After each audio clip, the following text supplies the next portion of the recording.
J'ai beaucoup aimé mon père. C'était un homme toujours gentil. Il avait des manières fines, en complète adéquation avec un corps tellement menu qu'il semblait porter des vêtements d'une taille trop grande, ce qui lui donnait à mes yeux une élégance inimitable.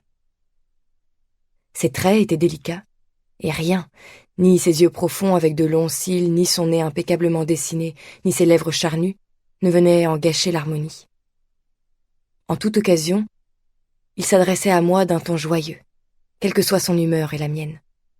Et il ne s'enfermait jamais dans son bureau, il passait son temps à travailler, avant de m'avoir arraché au moins un sourire. Il aimait surtout mes cheveux. J'ai du mal à dire aujourd'hui à quel moment il commença à les couvrir de compliments. Je n'avais sans doute que 2 ou 3 ans. En tout cas, dans mon enfance, nous avions ce genre de conversation. Quels beaux cheveux, quelle belle texture, quelle luminosité, tu me les donnes? Non, ils sont à moi. Allez, sois un peu généreuse. Si tu veux, je peux te les prêter. Très bien, de toute façon, après, je ne te les rendrai pas. Mais tu en as déjà... Oui, ce que je t'ai pris. Ce n'est pas vrai, tu dis des mensonges. Vérifie, ils étaient trop beaux. Je te les ai volés. Et moi, je vérifiais, mais pour rire, car je savais bien qu'il ne me les aurait jamais volés. Et je riais beaucoup. Je m'amusais plus avec lui qu'avec ma mère. Il voulait toujours quelque chose à moi, une oreille, le nez, le menton. Il disait qu'ils étaient tellement parfaits qu'il ne pouvait vivre sans eux.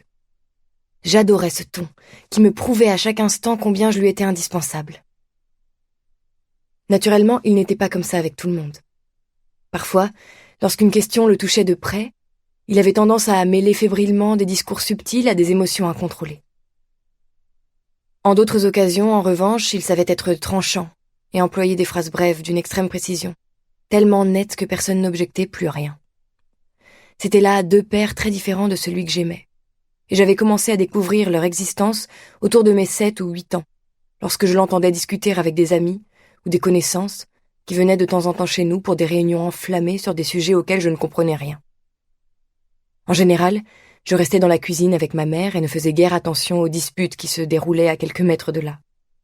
Mais parfois, quand ma mère était occupée et s'enfermait à son tour dans son bureau, je restais seule dans le couloir pour jouer ou pour lire, surtout lire, je dirais, parce que mon père lisait beaucoup, ma mère aussi, et j'aimais être comme eux.